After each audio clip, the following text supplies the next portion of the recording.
Hey everybody, it's Matt Michaels here on the Vegas Bad Boys of Podcasting. Today I'm joined by Sin City Steve and Simon Street, and we are ecstatic to welcome, honestly, one of my favorite wrestlers in the last 20 years, man, and that is Sonny Kiss, AEW, born and bred. How you doing, Sonny? Hi, thank you guys so much for having me. It's quite the intro. Thank you. Getting into your history and looking into your life that's out there in the public. My first thing is your birthday is December 11th, and so is mine. So that just makes that connection so wonderful. I love that fact. and though, so is Nikki Sixx from Motley Crue and Rey Mysterio. Wow, Mysterio didn't too. even know that. All right, No, Wow. awesome. that's good company. That's good company. Seriously. Without a doubt. Well, in my like high school life, I loved the performing arts. And we shared the birthday and we kind of shared that love of performing arts. But I didn't mind in public school. You had the blessing of going to a performing arts academy. What was it like for you in terms of, was it did you feel more accepted in that environment, and did it help you find out who you are? Absolutely. I feel like public schools and performing arts schools and things like that, I think they have like a diversity where it's like so many kids of all different walks of life. Like they come to that school for a specific reason. It's like, whether it's musical theater or dance or singing or acting, it's like, they're from everywhere. So it's like I feel like it definitely shaped who I am today in the sense that I have like a little bit of culture from, everywhere. Like I've got to know other cultures. I don't know, just other experiences. But for sure, yeah, it definitely like helped me become who I am today. Yeah. Awesome. And so obviously your accomplishments as a dancer are well documented. What music video was the most fun to work on as a dancer, and did you choreograph it? So here's the thing. So when you do backup dancing for like indie artists, a lot of times they'll like try to go for the music video and try to do it, but the budget's not there or the timing's not there. So I've been set to choreograph and dance in several music videos that never happened. Oh, Man. Yeah. That's a shame. Unfortunately. Yeah, that's They Well- lost out on the best talent in terms of what they could have for a music video. Right. That stinks. I know, it totally sucked. well, you know what? Kind of speaking of your skills in your dance, which is definitely top shelf. What would you say? With having that dance background, was that easy to kind of transition that into your ring work? Oh yeah, I feel like if you look at some of the best wrestlers from R-Truth to Naomi, like their dance background definitely helped them. Eve Torres, people like that. So it really does shape you as a wrestler because you have that performing arts background. You have the flexibility, the athleticism, the way the way your body just moves in the ring. Like it gives you like a uniqueness. And while you're doing that, as you can tell, all dancers, they have that fluidness about them, but they all have it in their own unique way. So I think that definitely gave me an edge in wrestling. It made it a little bit easier. Right on. Yeah, Good answer. and what I love about your whole presentation, your whole your everything that you put out in the public, your whole life that you allow people to see is wonderful because it celebrates the pride you have in yourself. And Pride Month starts next week with representation and inclusion for all being such an important issue. How do you feel about the strides that have been made for the LGBTQ representation and inclusion in pro wrestling? And do you think of yourself as a leader of that movement?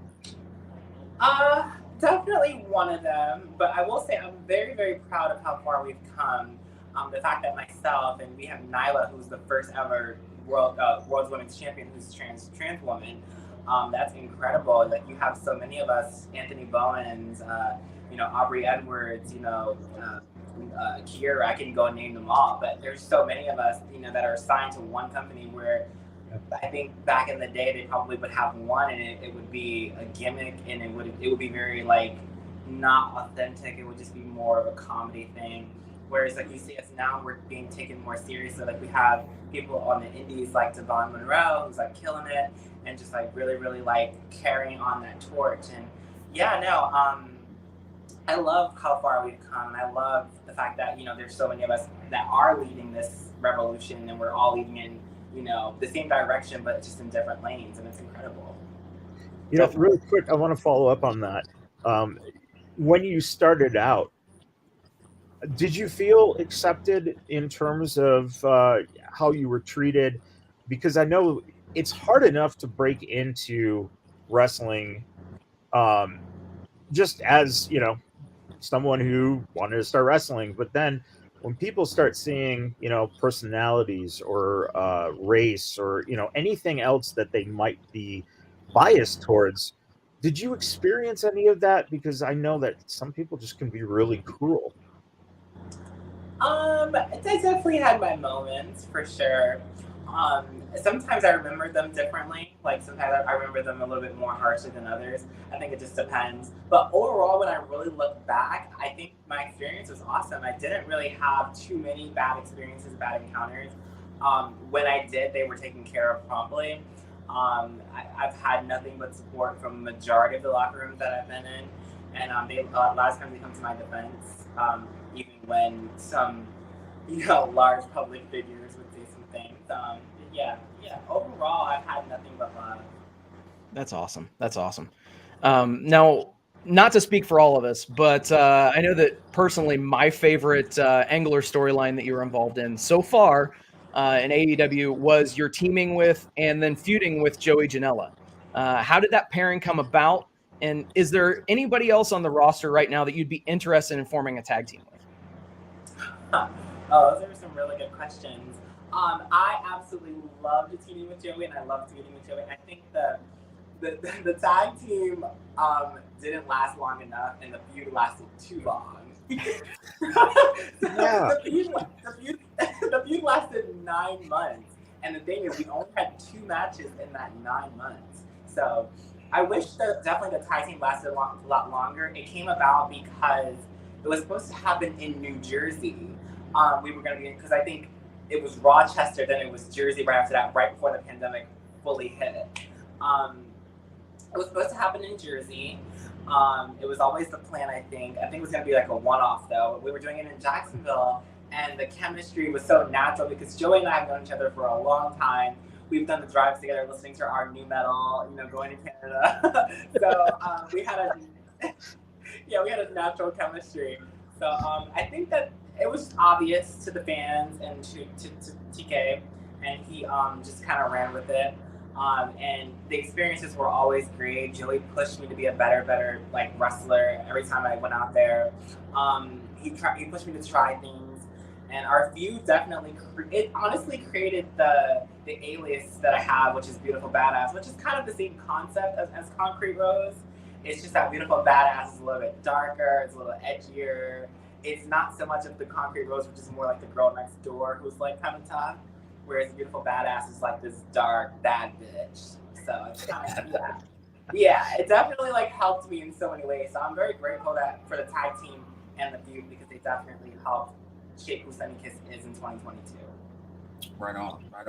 You know, you mentioned a little bit earlier about TK, and for those maybe listening who don't know who TK is, we're talking about your boss, Tony Khan. Yeah. And I've always wanted to ask this question with someone who is on the AEW roster. What are the benefits of having Tony Khan as a boss? He understands minorities. He understands the new and the old. He's definitely a very, very smart, very like business minded. He knows exactly what the people of our generation want to see. He knows good wrestling, and I just love the fact that he's understanding. He's very, very understanding of how passionate a lot of us are, and he has a true passion as a wrestling fan. So I feel like he just gets it, and you know, we're able to talk with him, and he's, you know, able to like understand how we feel about certain things, and we really communicate. I feel like that's the best thing. He really communicates with us. Awesome. just following up on that, because that's a great description. Um, is there any sense of him just kind of having a sense of humor and joking around with the guys? Because a lot of times you hear stories about certain bosses, whatever industry you're in, who can be a little overbearing and not have a sense of humor. Is he someone you can approach and just kind of have a couple of laughs with? Yeah, we definitely have great times with TK, and sometimes we'll have like our after party events, and he's very much like hands on with us, talking with us, and he's great. Like he's total like chill, down to earth, and I feel like he just honestly is like in on it. Like he's our boss, and he establishes that, and he establishes those boundaries, but also too, he's not afraid to have fun with us as well. That's cool. awesome. Good to hear. That's awesome. And you're an extremely talented individual. You shined as a performer on Who We Are, A Celebration of Excellence, Volume 1. And the album tells the stories of over 20 African American wrestlers on the AEW roster. Now, what was your involvement in creating this song, Whatcha Lookin At? And could you give us just a little bit of the song, a couple bars? You're about to hit the show, hit the show. Oh, oh. Yeah. So Okay. I co-wrote awesome. I co-wrote that song with Brenson. It's a dance song. It's got a house vibe. It's a little dance vibe, which is actually different than a lot of the rest of the album. The album is mainly it's primarily hip hop, but there's my song, which is dance pop, and then there's Anthony Bowen's song, which is more like alternative rock, kind of post grungy. And then you have some Latin roots, some reggae roots, some soul roots. You have a lot of different elements on the album.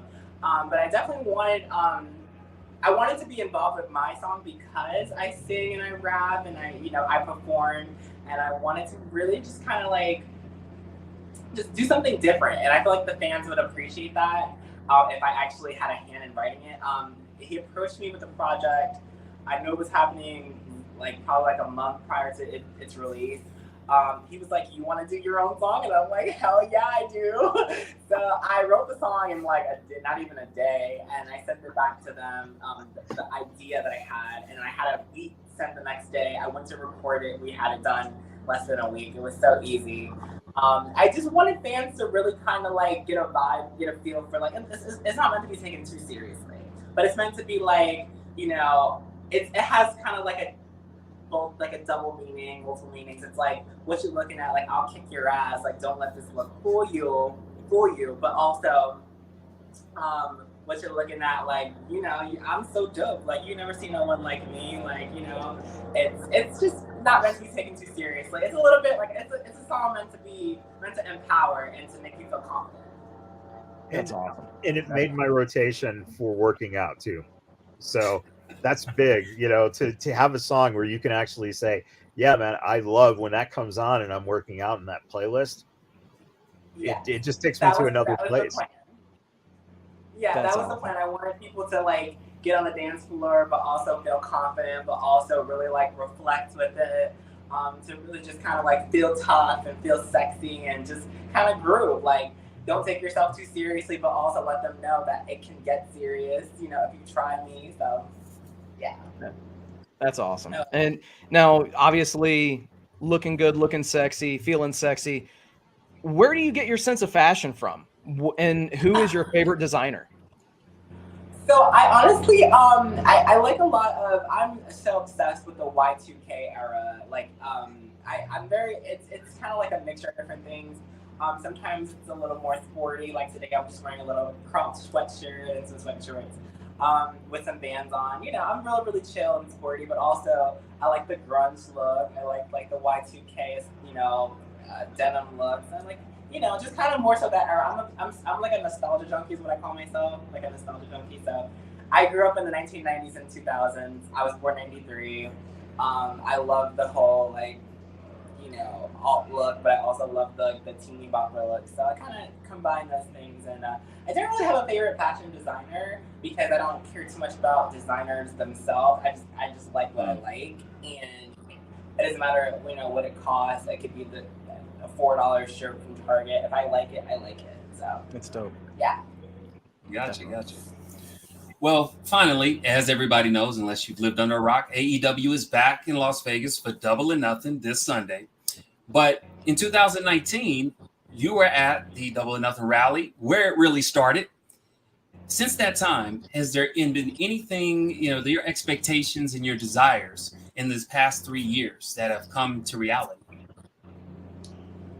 I think the fact that I'm even here is just huge for me. It definitely, sometimes I don't take it in as much as I should. But the fact that I'm here, I'm mentored by my idols, Dustin Rhodes and Billy Gunn, people like that. I've grown such a great relationship with people that I truly admire, like FTR, like Jay Lethal, like Malachi Black, whom I adore. Malachi Black is absolutely amazing. And I'm watching him on TV and now working with him and now him taking me under his wing. It's such a great feeling. So honestly, I just really what I take from these past couple of years is that, it's only the beginning and I should keep going and keep pushing. Oh, I forgot to answer one of your questions. If I were to team with somebody, it probably would be maybe Top Flight. Okay. I can see that. I've mentioned this idea before, Top Flight, Private Party. I think there was something with the Gun Club that was there. Mostly just me with Billy. That we had an idea with that. I miss teaming with Dustin. I thought that was such a cool thing that they could have capitalized off of. Yeah. And obviously, the latest one is the Baddies, which there's been over thousands of petitions to kind of get me to join, which I think is. I'm one of them. Probably, yeah, it's probably the most organic faction that I probably could join. Oh yeah. So I would say the Baddies. I feel like that feels a lot more organic, especially right now. I feel like it's the most probable and probably the easiest to maneuver through. I think it'd be a really fun idea for sure. I think it'd be great. And Stephen and Simon, if you have any last questions, you can throw them in. Let me ask you one more myself, and that is, you're such a wonderful person. You're full of life. It's just such a pleasure to watch you, whether it is, in a promo, in the ring, or, just sitting here talking to you. It's just wonderful. Do you really understand the impact that you have on the young kids out there who are able to look at you and go, I see someone on TV who I see in myself? Do you ever think of that? I was just telling someone the other day. So I spoke to the kids at Reynolds Middle School in Lancaster, Pennsylvania. I spoke to them about LGBTQ topics and cultural humanities and stuff like that. And those kids had a myriad of questions, and it literally had me crying because the fact that people at 12, 13 years old can say, I'm non-binary, I'm trans feminine, I'm trans masculine, and be able to be confident in that, it's a beautiful thing. Because when I was in 1998, when I was 5 years old, and I knew that I was not a regular boy, I didn't know what trans feminine was. It didn't exist then. So the fact that people can say, I know these terms and I am that, and I know who I am at an early age is beautiful. I don't always kind of take that in as well. Sometimes it's really, really hard when you're in it. I strive for that. I hope for that. I hope that they are, seeing me in that light and if Sonny can do it, I can do it too.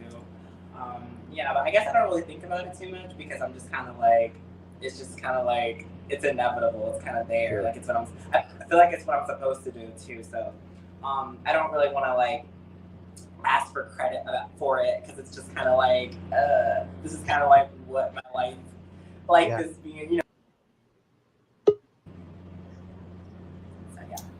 Okay. Well, I got a question. I always love to ask people this question. So before you get ready to go into the ring, or even right now, what is in your playlist? If you can give us just at least 3 songs that's in your playlist that's motivating you, getting ready to go, getting you ready for the day, what are you listening to? Oh, so loaded. Oh, wow. I don't listen to music before I wrestle because I like to have my mind clear. Okay. So, all right. Sometimes it's honestly I'll meditate, I'll just for stretching. Okay. But if I were to have maybe like a workout playlist, obviously like Limp Bizkit's on there. Okay. Like a lot of different like rock and new metal stuff, some hip hop stuff. Yeah. Okay. That's awesome. And so one thing that is really important is the advice that we get. What would you say is the best piece of advice that you've gotten in your career? And if you could give a piece of advice to somebody just starting out in professional wrestling, what would it be? I think they're both the same exact thing. Really, really like trust your own information. Really like believe in yourself and what you're doing. Because honestly, if I was to listen to people who were saying, "Oh my God, the world is not ready for a Sonny Kiss," I would probably not be here right now. Because when I started in 2013, that was the case. It was like, I don't think that the world is ready to see someone like you, looking the way you do, very female presenting. I feel like if I would have listened to those naysayers, I probably wouldn't be here. So I feel like trust and believe in what you're doing. Sometimes when it's not working, it's not that it's not working, it's just that it hasn't worked yet. But when you manifest it and you can continue to keep pushing through and you're respecting yourself and you're respecting others and you're constantly building relationships so people can get to know who you really are beyond what they see or what they think, I think that's where it becomes easier and easier to maneuver through. And I feel like for anyone who's coming up as an LGBTQ wrestler, I feel like definitely you have to believe in yourself and you have to trust what you're doing. That's a wonderful way to wrap it up. I am, again, such a big fan of yours. It's just so wonderful to talk to you. We really appreciate your time. Of course, AEW is here right now in Vegas. Dynamite is tonight. Yeah, we're at 702. 702. 702 representing. And of course, Rampage Friday night, and then the big Double or Nothing is Sunday at T-Mobile. And also, people, if you can't get out, to the arena, you got movie theaters showing it, and you also do have the option to get it on pay-per-view. So please support AEW, support Sonny. Everything you do, again, we just love and can't wait to see what the future holds for you. And so proud. Thank you guys. Thank you so much. Quite welcome. Thank you. All right, everyone. Thank you for tuning in, and we'll talk.